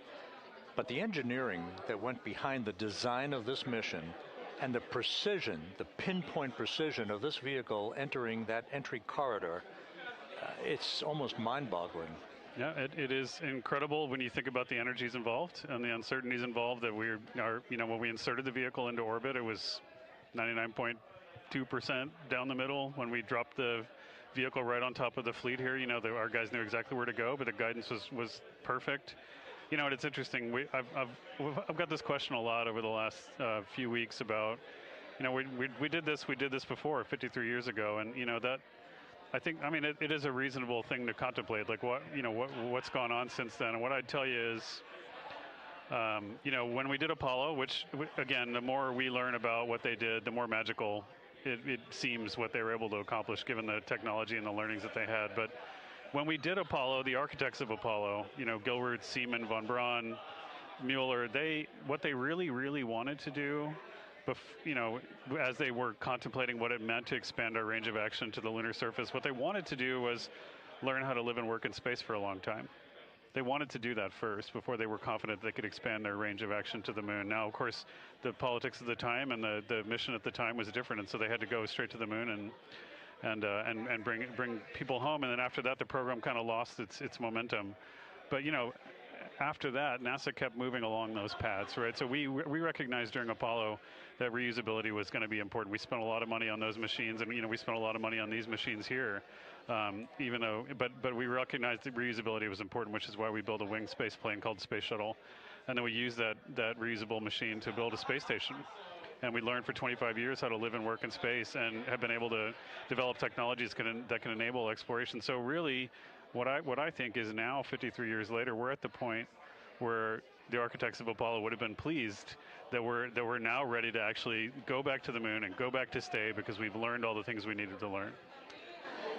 There's a lot of people pleased here tonight, and we really thank you for joining us, Amit. Amit Kshatriya, NASA's Associate Administrator, as we begin to hoist the crew onto the helicopters to head back to the recovery ship.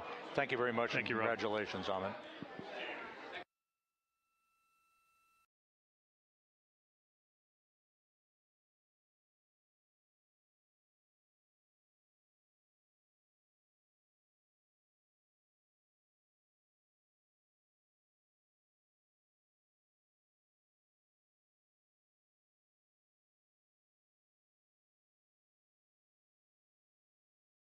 This is Mission Control Houston, with the crew members now beginning to be hoisted aboard the Navy helicopters.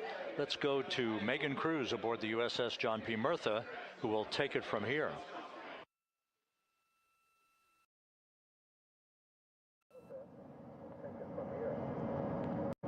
Hey, Rob. Yeah, back on the bow of the ship here, we are seeing the helicopters circling Orion.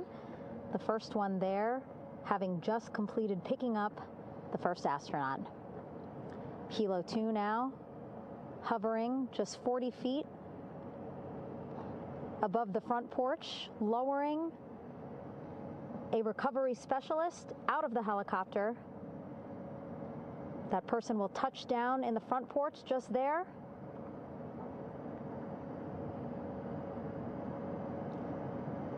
The crew members already outfitted with a harness that will allow them to quickly attach to the hoisting device.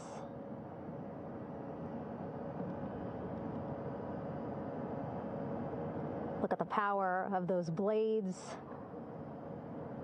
throwing water out at the center there, the front porch, with now 3 astronauts and the recovery specialists. Again, crews already outfitted with a harness vest. And here we go. Second astronaut now off the front porch, getting hoisted into the second helicopter.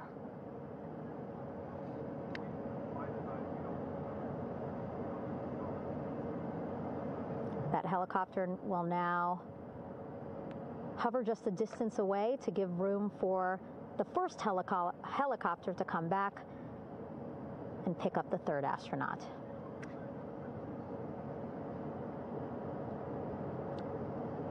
As we wait for that helicopter to come back, make its way back around, just want to mention that the President of the United States called our NASA administrator today while he was on the ship, just minutes after we interviewed him live on our coverage, and congratulated him and NASA on this history-making moment tonight.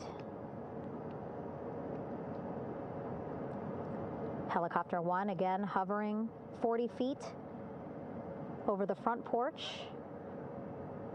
We will soon see another recovery specialist getting lowered onto the front porch.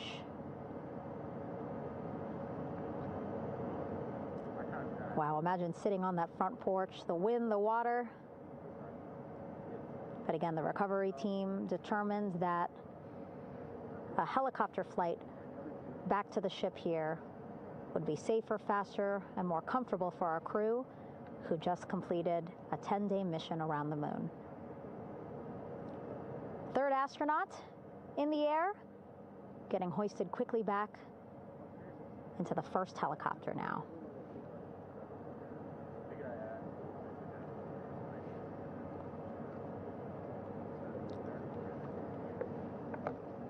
That first helicopter now on its way back to the ship here. We will soon see it land in just a few minutes. Again, all this action happening just 3,000 yards away from us, so a very quick flight back to the flight deck. And now the only person left on the front porch, Commander Reed Wiseman. That second helicopter now making its way back over to the front porch. Here it comes.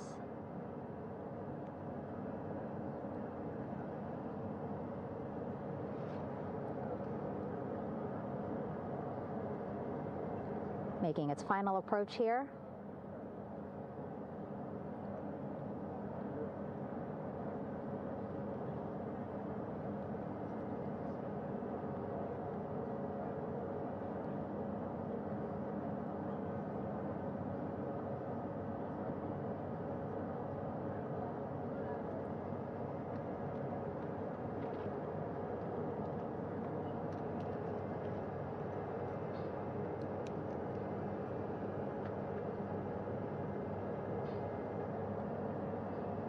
The last astronaut, Commander Reed Wiseman, now off the front porch and almost into the second helicopter. Both now on their way back to the ship where we are, the USS John P. Murtha, just west of San Diego in the Pacific Ocean.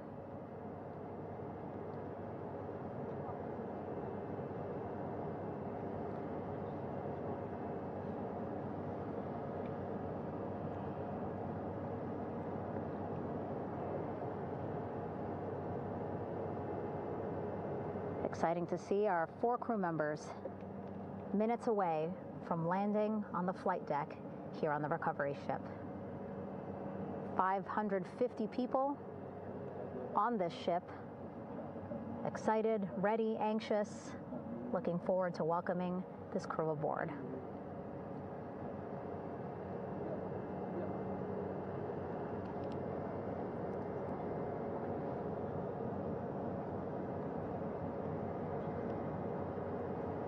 Watching them now with our own eyes. Close to the ship here. Hearing them begin to hover on the flight deck, which is just across from us, here on the bow.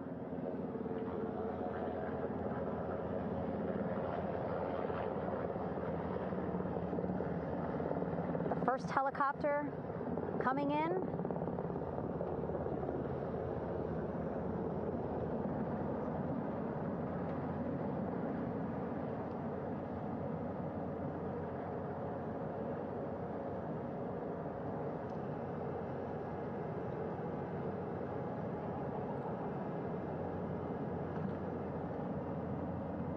And wheels down. Wheels down of the first helicopter carrying 2 of our Artemis II crew. Pilot Victor Glover and mission specialist Christina Cook.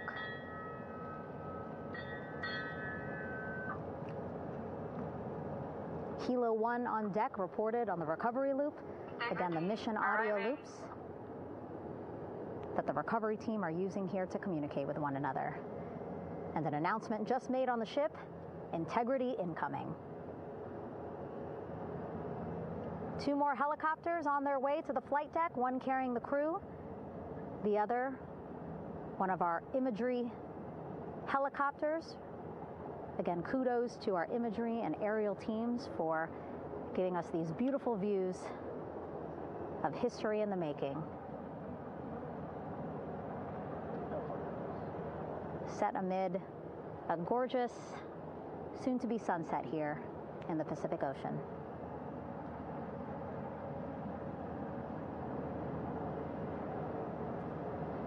The second helicopter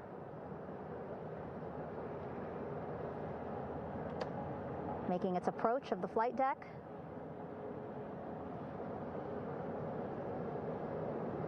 Plenty of people here on the bow with their cell phones out, filming this moment.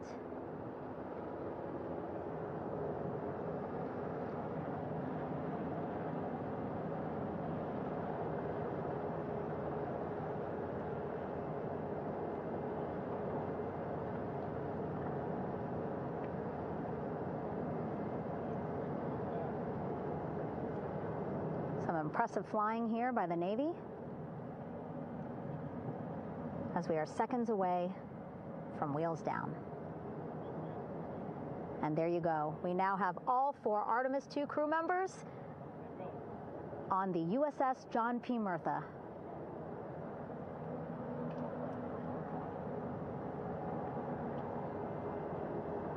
I'm sure they're happy to be out of the water and on this recovery ship with, again, 550 people on board, ready to welcome them home. But first, as we've been saying throughout the broadcast, just making sure the crew feel good. We reported that they were feeling good when they were in Orion, but those were just initial, quick, verbal assessments of how they're feeling. Their destination tonight, the medical bay here on the ship, right after we power down the helicopters here.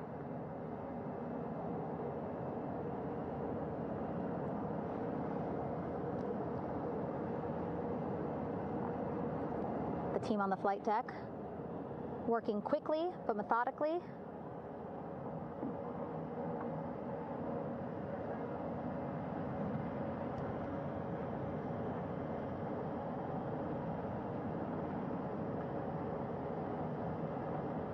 Waiting for just one more helicopter to touch down.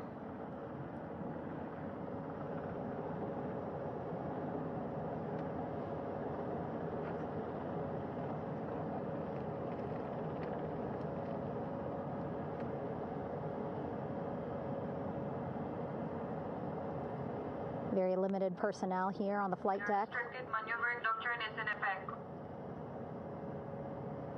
As that third helicopter touches down.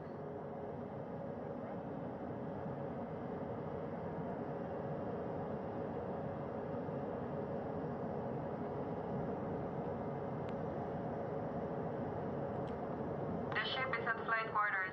Stand clear of waiter decks, abajo frame 095, or no cover staff side, thrown articles over the side, hold all trash and garbage on station. Flight quarters. While just a few folks on the flight deck itself, there are plenty more on some upper decks. I see in some of our views a very packed crowd overhead. Announcements being made over the ship's loudspeaker system, reminding folks to stay clear of operational areas like the flight deck, so that teams can work quickly to get the crew off of the helicopters and into the medical bay.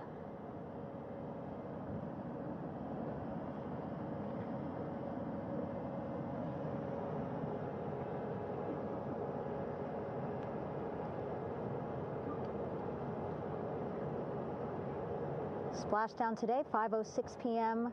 Pacific time.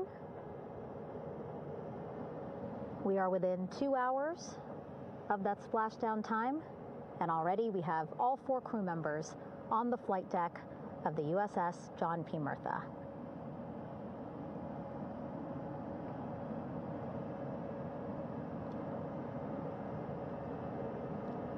Again, crew waiting before getting out for the helicopters to completely shut down.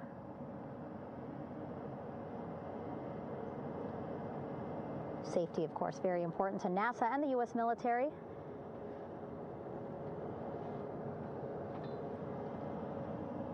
So we'll wait just a couple of minutes here before we start seeing crew members walk off the helicopters one by one.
All right, and now here we see pilot Victor Glover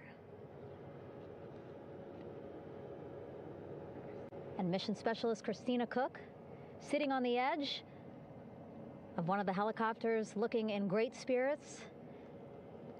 That familiar smile and laugh from Victor, I can see it from here. Christina, I'm sure, feeling the same way, just blocked a little bit by our camera here, but we'll see her here shortly. A photographer taking their pictures. Victor saluting folks on the flight deck. They look like they're in great spirits. Happy to be home, I'm sure.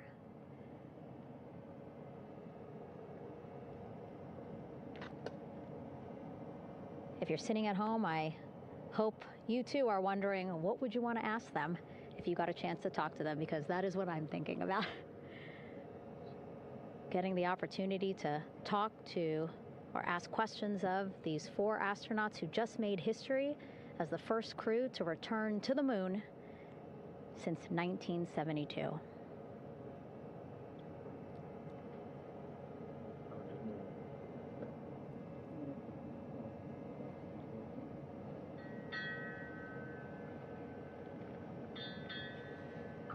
Oh, there we see Christina there, also smiling.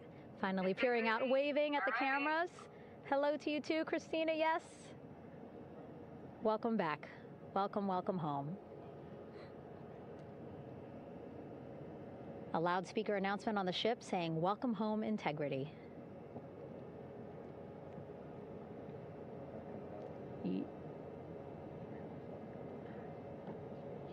Victor in great spirits. I can't see who he's talking to, but I kind of think that he might be talking to his other 2 crew members.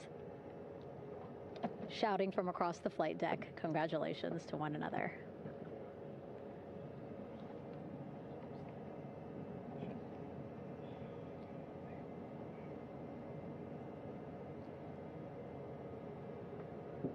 And so now we see some Navy personnel walking up to the helicopter.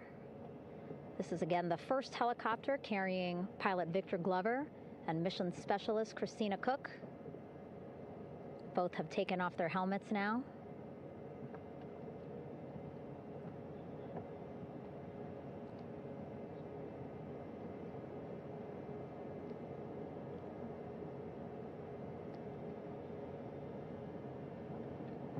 Some pictures, video to catalog this historic moment. A beautiful sunset just behind them here in the Pacific Ocean. Golden hour. These pictures will be beautiful.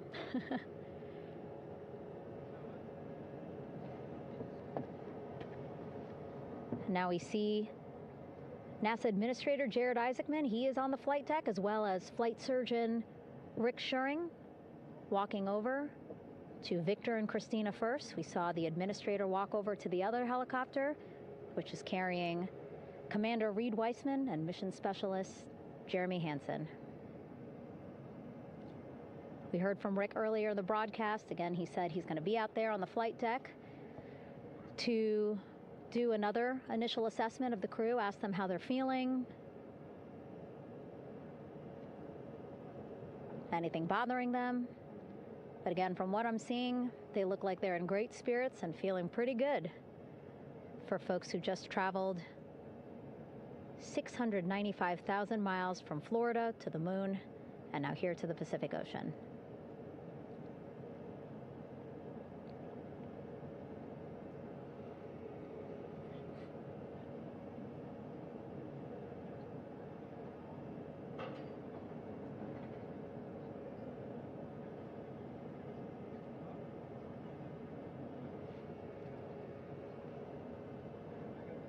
We're now seeing NASA Administrator Jared Isaacman walking across the flight deck. He had been talking to Reed and Jeremy, now approaching Victor and Christina. A hug from Victor, a hug from Christina. What a moment that we're getting to experience together.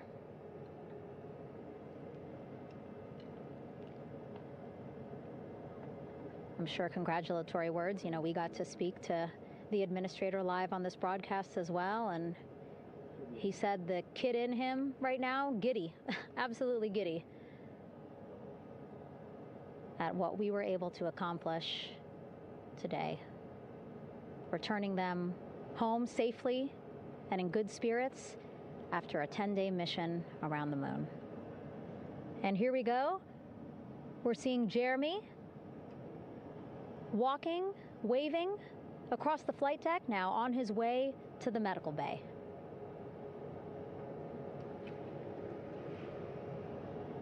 It's a short walk, less than a minute.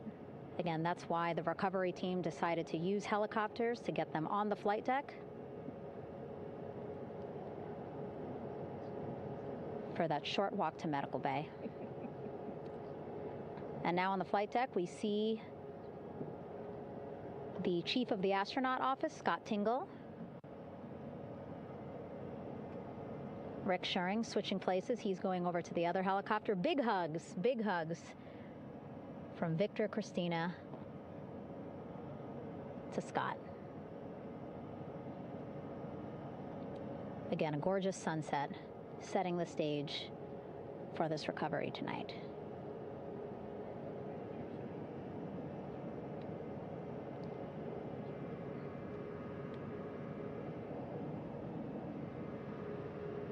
All right, and now here we are, Christina,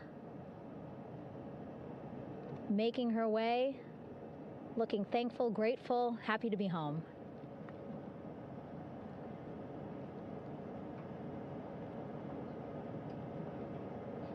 You can see she's looking up. Again, lots of people, just a few levels up off the flight deck, welcoming her home.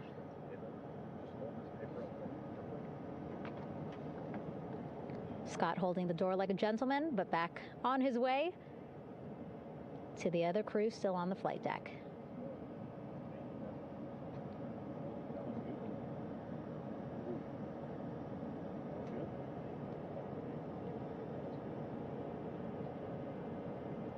So still on the flight deck, Victor Glover and Reed Weissman.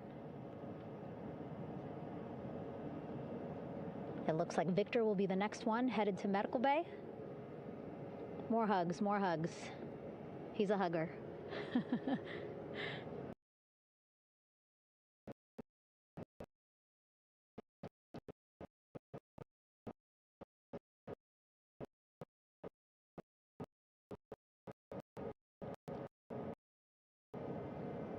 Victor looking good as he walks across the applauding on the ship with who played a role.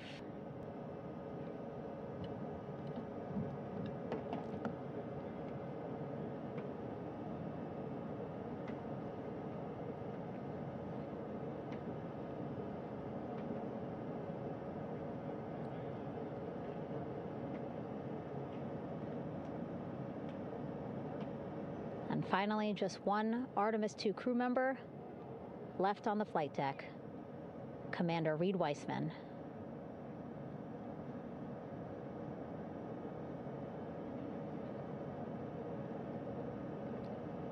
Applause from the group there on the flight deck, I'm sure, as well as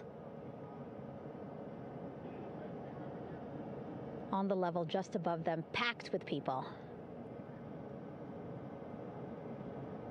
Reed looking good as he takes his steps towards the medical bay.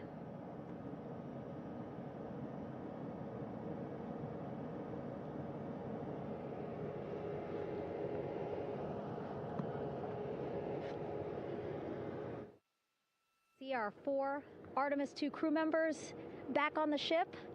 Again, now they will head into medical bay, where they will be assessed by flight surgeons from both NASA as well as the Canadian Space Agency. A more in-depth assessment.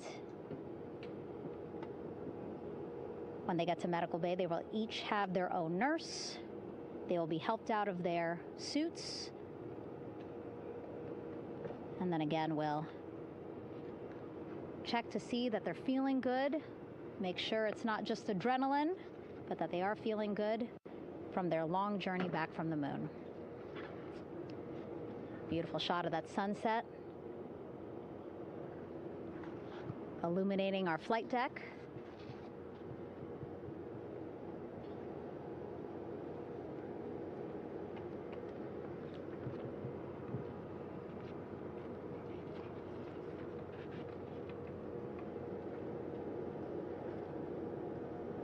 All right, and now with our astronauts safely on board, I want to welcome on Artemis Recovery Director Lily Villarreal.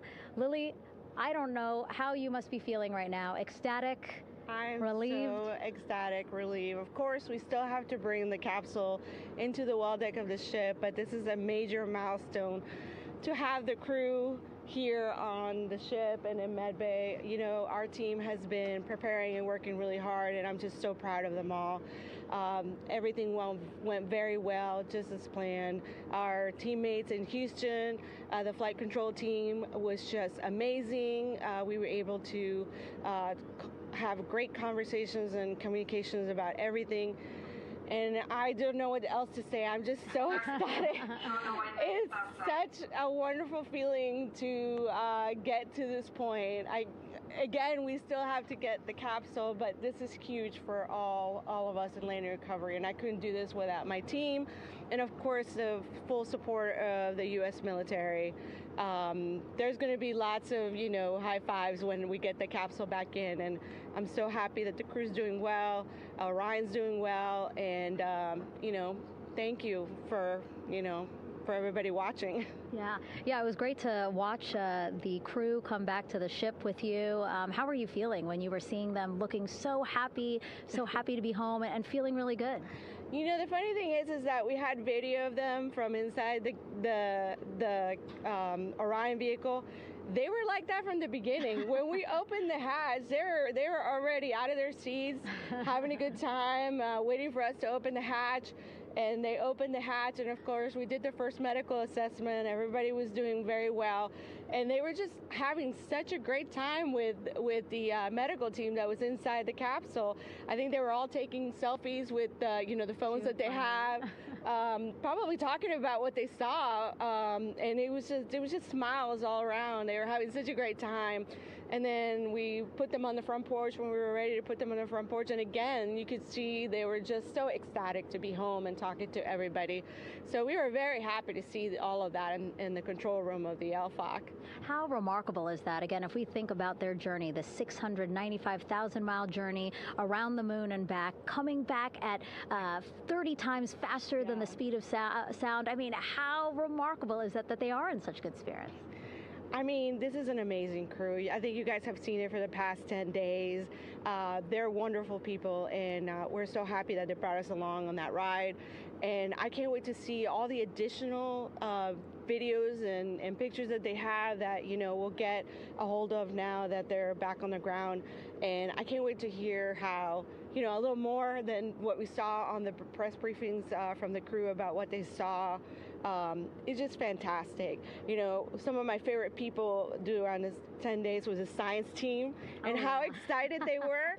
And so this is exactly how we feel in the landing recovery team when the science team went, oh my goodness, when they heard all the discussions about the moon. This is exactly how we feel now in the landing recovery team. We're so ecstatic. Yeah. Again, we have to recover the capsule. I want to make sure we don't forget about our Orion. Lily's all about business. She's thinking about what's next. But yeah, speaking of these 10 days, I mean, we have been along for the journey with them, live with them 24/7 for 10 days, and just really seeing the engagement that we've gotten from around the world. What do you hope people take away from this mission? I think that's fantastic. So, my story was that I went to the Kennedy Space Center. I was born in Colombia. I was 10 years old when we moved to the United States, but when I was 7, my family took me to the visitor center, and that's when I learned about Apollo. And we went to the moon, and I learned about astronauts, and that story was what really fueled me to want to do STEM and want to be an astronaut. And I think that this Artemis program is going to do exactly what, what girls, my age back then is 7, young people right now, girls and even like young men, obviously. But we want to empower people to know that you can do this, right? If you want to come and work for NASA, if I did it, they can do it. And Artemis program is just going to inspire everybody. And I'm so happy about that. Yeah. Like Apollo inspired me. Thank you so much, Lily. Really appreciate you being here. As you said, still a lot of work to do. 5 to 6 more hours to recover Orion that's still out in the water. So I'll let you get back to it. But you had beautiful words to say again. We hope that this inspires people. We hope that you come and join us at NASA and accomplish great things with us in the future. Back to you, Rob.